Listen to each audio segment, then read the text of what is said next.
What is one cliche you'll never copy? I never ever do what's trending. How is it making it different? So when somebody comes to you with 5 different trends, because that's what couples often do, what do you say to that? Thank you, I get your direction. We'll give you our version of it. Oh.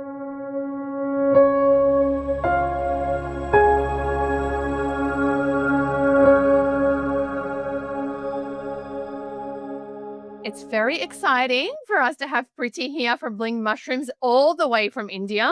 Welcome back to the Wedded Business Journal, where we go behind the scenes with the people shaping modern weddings around the world. Today, we're joined by Preet H Jain, the wedding architect behind Bling Mushrooms. I refer to you as Preet though, of course. Known for luxury, intimate transformations across India and destination Italy, and expanding into the Middle East. We're unpacking how she engineers truly unconventional setups by stacking unexpected skill sets, and how Wedded Week impacted her brand and her bookings. Welcome, Preet. Thank you so much for being here with us today. Thank you so much, Wendy. I'm beyond excited. You've been operating in the wedding industry for some time now. And I think, if we look back at, royal families, it is those very specific things that have been made for the families that are really seen as keepsakes and the jewels of the home. In the Middle East, for example, when a bride gets married, more often than not, they're gifted a lot of the tablecloths and a lot of the cushions and things for the home. So you're weaving this into the wedding. Yeah. And these ideas where the family can actually take that away, or at least experience something that's been made exclusively for them. It's really extraordinary. Right. Like you mentioned, that normally people think of jewelry, right? Yes. As a pass on. Yes. That's our standard. Yes. But that's where we thought of, and I think it's been like half a decade that we consciously think that you're anyways paying for that decor. Yes.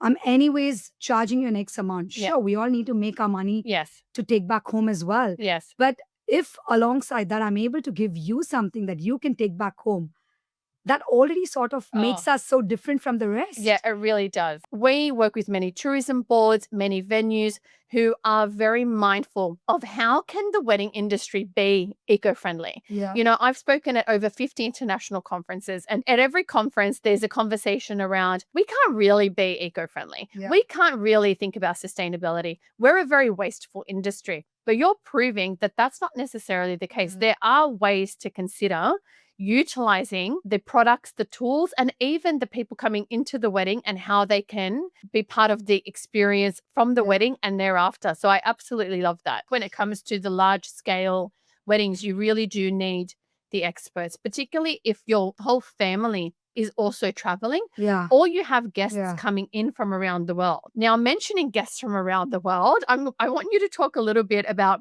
Radhika Merchant Ambani and her wedding and the work that you've done thereafter. So we did the Mandava Muhurat Graha Shanti Puja, which was one of the main events hosted by the bride's family during the wedding. Okay. We were extremely fortunate. God has been really, really kind that we got to do this for them. The Merchant family is incredible. And I remember telling my team that because the groom's family is Ambanis and they obviously have multiple options and beautiful work being done, I said, we need to do our work so amazingly that when we have Mrs. Ambani walking in, she should ask the bride and the family who did the job. They gave us the creative freedom. They showed us the direction, what they inclined towards. And Radhika was very clear. She is very clear as an individual of what she likes, what she dislikes. It sort of made our job a lot more easier. But what we loved is because they gave us the creative freedom, we were able to bring in so much of innovativeness. Yes. Right? We got all the cushion covers, the table runners to be weaved by weavers in Benares. Oh, wow. Normally, people in India and outside wear saris and salwars, like outfits made out of Banarasi weaved fabric. Yes. But for us to do the cushion covers and those, nobody has heard that before or seen that either. So we sat and we got the storyline done. Like one had the place being depicted. Yes. One had of how they believe in certain god, which is Srinathji. Yes. We brought in that element. So I think the whole idea of curating something that's not expected, something that's not structured, Yes. fortunately for us was deeply appreciated by the client. So then when we had Mrs. Ambani walking in and very kind of Radhika's sister to tell us that, you know what, they're going to call you all soon because they said this is stunning. Oh, wow. And when Radhika entered the mandap as well, she turned around, looked for me, and she called me before the event started, would speak so high of her as a person. Yes. And she looked down, she said, this is beautiful. Yeah. That sort of gave a closure to all the hard work, yes, all the sleepless nights. This is what you work for. Yeah. Learning who your couples are. Yeah. And even you mentioning that you included the gods, the color palette, the story, and you weaved that in is so important. So when you are designing, are you meeting with the family? Are you trying to understand the region that they come from, the flavors that they like? What does that briefing look like? I just want a direction from them. Okay. It could be in the form of Pinterest images. Yeah. It could be in the form of them just telling me, this is the color I want. This is a wedding I really loved. But that is only for us to understand what is it that they're inclined towards. Yes. I do not want them to be structured. We have a prerequisite, but not for creativity. Because I think that purpose is defeated. Yes. How do I structure something that is supposed to be? Yeah. Absolutely. Yeah. You're so good at getting our emotions out, Wendy. We need to talk after this. You need to become my PR. That's how you are with everyone. Yeah. You're bringing out the best. What does a Bling Mushrooms wedding look like? First important thing is we don't want to create a mood board that's remotely available on internet. Okay. We make a conscious effort to understand that when a client is paying you the money to curate something as big and personal as a wedding, it has to be something that their guests haven't seen before. And number two, I think it is about picking inspiration as creative people. Yes. From food, place, fashion, wherever. The job can be super stressful, like all of us know, but that's also what you thrive upon, right? There is a thin line between convincing a client of why they should hire you and you convincing yourself you've justified of why you're being hired by them. And that is something I think that is really interesting. It's the challenge and the reward at the end of the day. So many people, especially with AI now, can create any given mood board, but talk to me about what that execution actually looks like. You know, you're putting it all on paper, but how are we actually going to bring this to life? We are only curating mood boards that are not your conventional stuff, not something that's lying in our backyard of the godown. And we are like, you know, you can mix this and have this permutation combination. Because it's also the first for us and there is no set formula to it. We sit with our vendors before we sit with the client. And we ask them that this is what we're planning to do it. 90% of the setups that we curate is unbelievable for us to even get through. Yes. Right? Yeah. Like you said, it's beyond your paper and screens. Yes.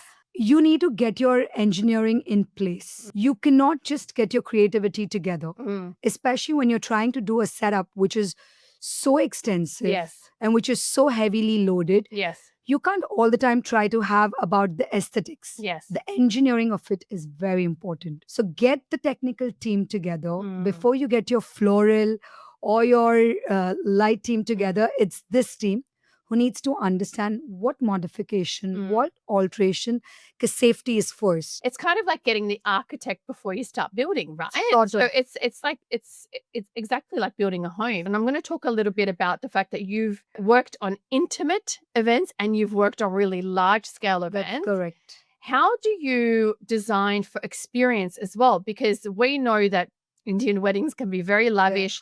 There is a lot that goes into the design work. How does that navigate around the guest experience? Each time we design a mood board, it's also about the giveaways. It's also about adding those extra things that will make it more experiential, along with making it like a visual treat for your aesthetics. Yes. Like, for example, if I have to do a colorful mehndi, I'm not going to splash colors just with flowers and linens.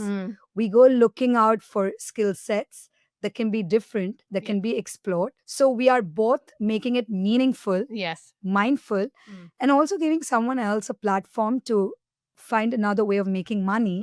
And for my client, this is absolutely new. Yes.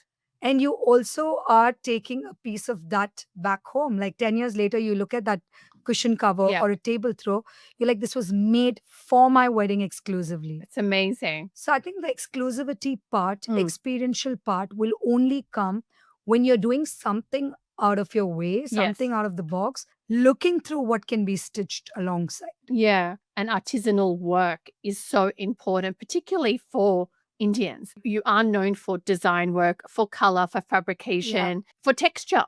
Yeah. So working with artisans, I'm just discussing this, but just even sourcing them and understanding where they are and how to integrate them into weddings. What does that briefing look like when you find someone that can do something? How do you go about doing that?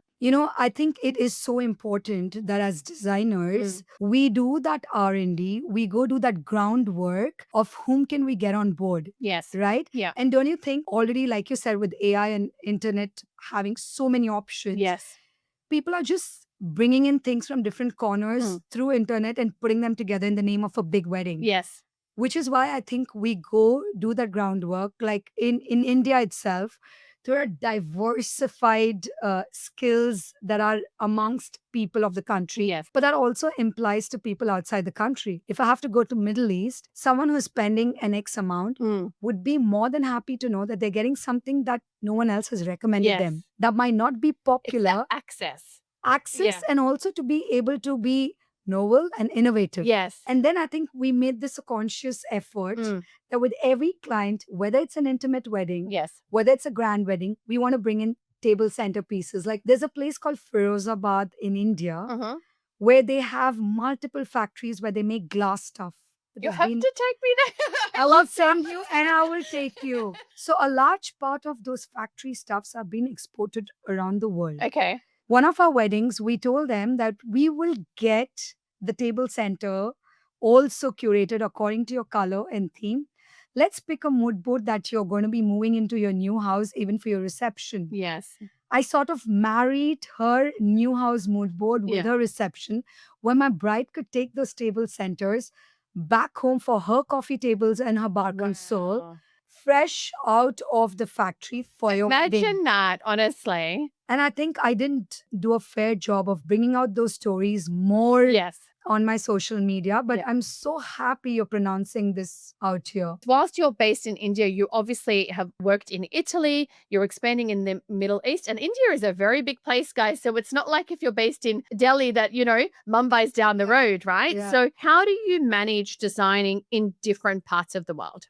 The first two things that we do is to understand what my client's requirements are, then stitch that along with what aesthetics to us means, which is why we call ourselves as wedding architects and not as a wedding designer or a planner, because I am putting your space together along with the skill set, along with what you think you have in your mind for that event, and with what do we want to bring in. It's first a marriage between my client and us, and then between the bride and the groom. Yes. So whether you're doing a wedding in Italy, Yes. India, Middle East, it is always a combination of what we are taking back from India to different parts of the world. Yes. With what my client wants in that part of the world. And how do you source vendors in different markets? How do you build those relationships? Okay, I think platforms like yours, EWPC, yep. DWP, Wedding Sutra, which is a very big platform from India. Yeah, they're great. I think all your platforms really do help us to at least sort of go and look into what are the options, who can be trusted. Yes. And because you all are so accommodative, all your platforms, in terms of giving the credits, in terms of being generous of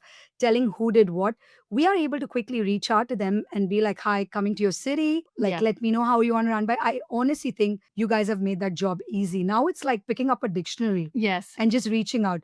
So then we do call with 3 or 4 recommended planners and vendors. And then we see whom do we vibe the most with. I mean, that's why we built the Wedded Network. For us, it was so important because what we realized is in the destination wedding market, it's not only the couples looking for venues or vendors online, it's the industry 100%. looking for venues and vendors online, and also tourism boards, like the amount of planners and architects and designers that we've worked with that come to us and say, look, I've just received an inquiry for a wedding in Abu Dhabi or in Qatar or in Switzerland. And we then connect them with the tourism board to actually assist with some of those connections that need to happen on the ground. So for us, the B2B2C has been crucial and vital for us to expand internationally. And we have partnered with EWPC, with DWP. I've spoken at conferences with Wedding Sutra. We recognize ourselves as partners to all of these platforms because Wedded Wonderland is truly global. We work in 54 countries. So for us, we have to have relationships in each of the key source markets. We cannot be like you on the ground. Yeah. We have to vet our partners. We have to make sure that our members meet a criteria. Like you said, people literally jump on Wedded Wonderland and say, oh, Wedded Wonderland has shared this work. They must be good. 100%. Yeah. And I think that's also very you as a person. I think it's very organic for Wedded Wonderland, which is your baby, to do what they're doing because that's you. If you like something, you're like, hey, let's reach out, connect. Yeah. It's not just about getting things commercially done. For you, it's first about this thing is really different. Yes. Oh my God, this looks wow. Let's connect this. Yes. That's you. And thank you. Yeah. Thank you for doing what you're doing. I think that, the money comes and the commercial components, of course, are important, but they're a byproduct. They're a byproduct of us connecting the global wedding industry. For sure. One, to build stronger businesses and also for our couples who want to be able to access the people like you. Information that's out there. Yeah. And I think that's a bigger responsibility for people like you guys, right? And like you said, because I firsthand get to meet so many planners and designers and artists, and I'm very passionate about ensuring that when we do showcase their work, we do it in the right light and in the right way. And that's why we do these podcasts as well, because putting a voice to it, I think, is so important. When it comes to a large-scale destination Indian wedding, what does your business actually do and cover? Do you do the planning and the design and bring all of the vendors together and the couple comes to you and you basically manage all of that under your business? Or do you just do the design part and then you source other people and the couple need to work with them directly? Okay, it's the latter one. Okay. There are designers and architects. Okay. And then there are multiple planners that are available. We, of course, recommend the clients if they ask us about whom would we like to suggest. Yep. But being designers, our job doesn't stop with just mood boarding, renders, and flowers. It's above and beyond that, like we spoke in our earlier conversation. It's about identifying what will add on to the experience. Yes. If I'm doing a brunch, I wanna have like a handwriting reader there. I don't want to just have a tarot card reader, which is like a passe thing. Yeah. Sure, you might like it, but I would like to introduce different options that could be curated to make it more experiential. Whether or not to use it is a choice my client can make. You're not only designing the aesthetics, it's the experience, yes, both visually as well as actually being able to deliver that in person, in bringing together these artisans, in bringing together, whether it's the food components, which is so big in Indian weddings. Yeah. Can you talk us a little bit through the experience of food? Food is definitely very, very big in India. And I think you have separate food curators these days that are being hired. And the sort of variety what you would see in food, especially in an Indian wedding, it's crazy. Sometimes we don't even know where is what. By the time I've eaten like 1/4 of it, I'm full. Yes. And I realized, oh my God, that's so yummy. So when that happened to me as a guest, I decided we need to create something known as food maps in our decor and not just food menus. Let my guest know when I enter in towards my left is Pan Asian, towards my right can be Oriental, towards diagonal is Italian. So that's when we started creating food maps. One of the times we were doing this really, really big fat Indian wedding reception. Yes. So Adi and his team were planning and we were doing the design and decor for that event. The client had someone doing the food display tables. Yeah. And we're talking about 200 food tables that were coming to just display the food. Oh my goodness. That's the sort of food that was happening. And the client was trusting one of their family friends. They closed upon the tables. I had a fight with them. I said, how can you have these tables coming into my event without running it by me? Yes. He's like, but you said that's not a part of what you've signed in. I said, that means that you've not paid for it yet, but that doesn't mean it doesn't run by me. Yeah. I literally fought with them and we made sure that all the food tables were synergizing and synchronizing along with what we've put together in literally that 1 lakh square feet area of the reception. Yeah. So it sounds like you design for the 5 senses, right? Yes. So it's anything that you touch, anything that you feel, anything that you taste, right? All of those combination is what you're actually designing for, because that's what creates the experience. You said it bang on. Yeah. Yes. Then Adi's amazing. I mean, his team is phenomenal. Phenomenal. Yeah. I think honestly, there are good planners and then there are incredible planners. And for me, Adi is one of them because they walk their talk. Yes. It's not just like, and I've seen that. Yeah. He will stand up for his vendors. He will stand up for the clients. Yes. He knows how to salvage the situation. Yes. Okay, let's do a rapid fire. Sure. Okay. What is one cliche you'll never copy? I never ever do what's trending. Oh. How is it making it different? So when somebody comes to you with 5 different trends, because that's what couples often do, what do you say to that? Thank you. I get your direction. We'll give you our version of it. Love it. A lighting trick anyone can steal. Please keep it natural, warm. Do not add those multiple colors and make it look. I agree. It's a disaster. It's funny how you think it's all cool and different. Yeah. No matter how big, no matter how small your event is. Yes. Keep it natural, keep it warm. And if you can afford, please hire a lighting engineer. Very important. The DM email line you use to pre-qualify leads kindly. How do you respond to that to actually know whether they're serious or not? No, we have a prerequisite form that we get them to fill in. Mm-hmm. And they deserve a call with us. Yes. We do that call to sort of sense in. I think the vibe is more important before anything else. Yes. Destination message that actually cuts through for Italy. Keep it realistic, keep it simpleton, but try to be really mindful. Don't just hire a place because someone else has done 10 weddings there. Yeah. There are so many hidden gems there. Yes. Only because they've not been trending. Go tap on them. You might get great deals out of it. Yes. Since they're not as popular. Yeah. But they are equally stunning and maybe more. And one mistake you won't repeat. Don't get emotionally carried away. As much as wedding is about high emotions, if you're running your business, do not get emotionally carried away, both with the goods and the bads. Luxury means different things for different people. When it comes to what you do and when you talk about luxury, it's the luxury of having somebody custom curate an experience through your wedding through design. And I really think that's what Bling Mushrooms does so well. And we want to see more of that storytelling on social media because I really think this is your USP. I think for us at Bling Mushroom, it means something that's purely made with love, can be handcrafted, can be machine made, but it has to be like a piece of your heart put into the hard work. Yeah. That to us is luxury. For the size and the scale of the weddings that you do and the problems that you're solving and the consideration process and also the profile, you know, having these weddings that are being seen by thousands of guests, by, you know, hundreds of thousands of people online, it's a challenge. I think the social media weight of being a luxury wedding architect is also something that a lot of the industry does carry. And how do you feel about social media? You know what? I'm feeling really bad for myself that I never really understood the importance of it for the largest time of my career. And I wish I knew about these platforms.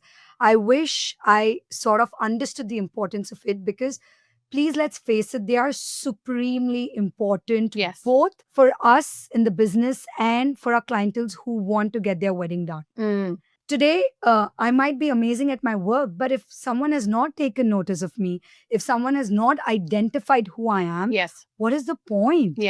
When I was invited as a speaker by EWPC, I sort of thought that, okay, I'm just going as a speaker. But when we met people from all over the world, only through social media, they knew of Bling Mushrooms. And they said, you know what, we've been following your work. You do such different work. Why are you all not speaking much? I'm like, what? And then we did once with the Wedded Week. I'm telling you, I had people from Mexico writing to me. I had people from Italy writing to me. You all are doing such beautiful stuff. And we just got to know about you. I'm like, oh my God, I wish someone navigated me. If you asked a younger me that in the business, what would you invest in? Definitely, I would say platforms like these.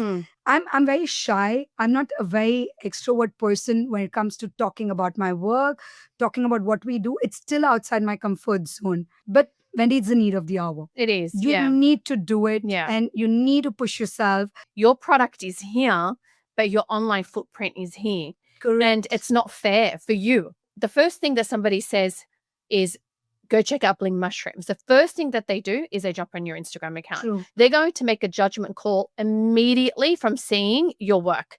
True. And then they will head over to your website if they're really interested in who you are and what you do. It's your online business card. It's your gallery. It's your art gallery. It's your word of mouth. It's your online word of mouth. It's as important B2B as it is B2C. True. You know, because these are people you want to connect with. They're people you want to do work with moving forward. So you want to make sure that they're getting the right profiling. And that's why for us, you know, we've always run masterclasses and workshops, as you know, but through the network, we actually do social media audits now and physically build out a brand guide for our businesses with a 30-day strategy of what the feed can look like, curating that content in order to project the right message. Correct. Because it's not just about images or videos. True. It's about briefing. So the next wedding that you do, if you hire a content creator, this is the brief. Yeah. This is what I want to say. This is how I want you following me around. This is what I need captured. And all of that is an art. It's an art form, just like briefing a wedding and the architecture around a wedding. There is an architecture around social media. And I think the wedding industry has always thought that it was random. But if you don't consider it and you don't build it out the way that you do a wedding, it's going to look like, as you said, throwing colors together and hoping that it works. You're missing the bus already. Yeah. I think the current generation who's going to be popping their brands out there in public are so lucky and fortunate. They are. That they have these They have sort the of platforms. I know. We have so many brides on TikTok sharing their stories. And so the industry needs to keep up. Yeah. If you've got brides sitting there going, I don't know what I'm doing with my wedding. I contacted 3 people that haven't responded to me. I'm planning a destination wedding. What is happening here or there? They're so outspoken. The industry needs to meet that, you know? Yes. And we need to have a voice that actually talks about how the industry works and educate the market. Goes back to becoming a responsibility. Yeah. It's no longer a nice to have. Yes. I think it's definitely a must have. 100%. Yeah. I'm with you on that. Yeah. One point I'll make, whether it's an H&I client, whether it's a celebrity client, be courageous enough to tell them a no and don't be a yes-sayer. If you feel that that idea, even after spending the money, is not doing justice to the current time, space, please say a no gracefully and say a no, showing them a couple of other options. Saying that, you know what? So, and I think to be able to say no to your clients is an art. Yes. Learn it. I love that. And I think that comes with expertise. Yeah. You know, certain experience for sure. You cannot be a people pleaser in this industry. A lot of people say yes and then figure it out. And I'm like, oh, I would say no and give a why. Yeah. Because that's what they're actually paying for. True. They're paying for your experience. True. And also the fact that weddings are not cheap, right? Yeah. So people are spending a lot of money. And no matter whether it is, like you said, the wedding next door or ultra high net worth, at the end of the day, people want value for their money. Absolutely. Preet, thank you so much for coming in to see us. This is sort of like also ticking off one of my manifestation goals. I remember seeing you many years ago at the DWP. You did a phenomenal job. The sort of information you were stitching together, that's incredible. So for me, I love it. Thank you. You can find her work at Bling Mushrooms and Preet_H_Jain. We're going to see a lot more from Bling Mushrooms on the designing and architecture of weddings. I think that you have so much expertise to share. We've loved having you a part of Wedded Week and Wedded Wonderland. And of course, having known you for some time now, I think it's incredible how your journey has grown. Thank you so much for being here with us today. Thank you so much, Wendy, for having me. An absolute pleasure. All the way from India through Melbourne via Melbourne to Sydney, and we made it.